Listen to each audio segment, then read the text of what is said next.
if you go back to the first module when we started talking about probability, and when we defined probability, we also defined odds.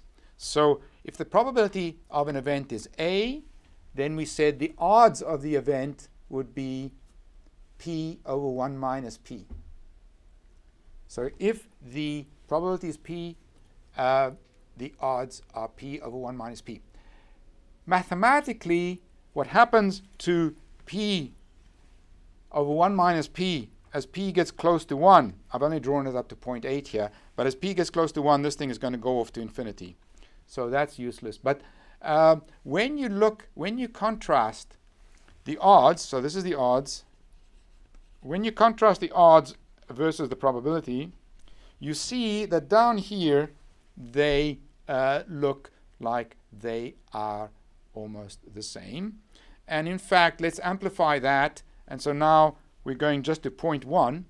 Instead of 0.5, let's get down to 0.1. We see that they do start separating a little bit. But down here, they're still very close together down here. So once again, this is the odds, and this is the probability. So they are pretty close together when we're less than 0.02 or so. Let's look at them tabularly. Here is the, if P is between 0.02, at 0.02, the odds are to 2 digits, they are the same. And you can see that they start coming apart down here at 0.09. So up to 0.1 or so, they're pretty close to each other. If you look at the difference, delta is the difference, so this column is the difference. You see that to 2 digits, the difference is 0. It's only down here that you start seeing a difference. What about the relative difference? Well, if you are trying to approximate P by 1 minus by the odds, then you might want to look at this difference divided by P. Expressed as a percentage, there's your percentage error. It's 2%, 3.09, and so on. Actually, it turns out that this is exactly the same as this column. Just mathematically, it turns out that those are the same. It looks different because I've multiplied this column by 100, multiply that column by 100 to get this column, and so we're getting more digits of accuracy. That's all it is. On the other hand, if you are trying to approximate the odds by the probability, then as a measure of error, you might want to look at the difference divided by the odds, and then that you get your relative error that way.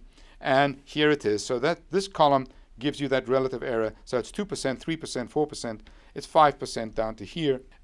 Once again, an oddity, mathematical oddity, is that this column here is the same as the first column multiplied by 100. So what this says is that it's a 10% error at 0.1, and this one says it's an 11% error. So your maximal error, if you restrict yourself up to 0.1, is going to be, relatively speaking, 11%, 10%, that kind of stuff. This is just a mathematical consideration. Very often, odds and probabilities are used interchangeably. They are not the same thing. When we're in this low domain here, when we're talking about rare events, then if by rare event you mean less than 5%, you see that your maximal error is less than 5%. So judge that if that's good enough for your context or not. We'll see later in the course, especially when we get to case control studies, that odds are very useful, especially relative odds, and we'll revisit this issue back then.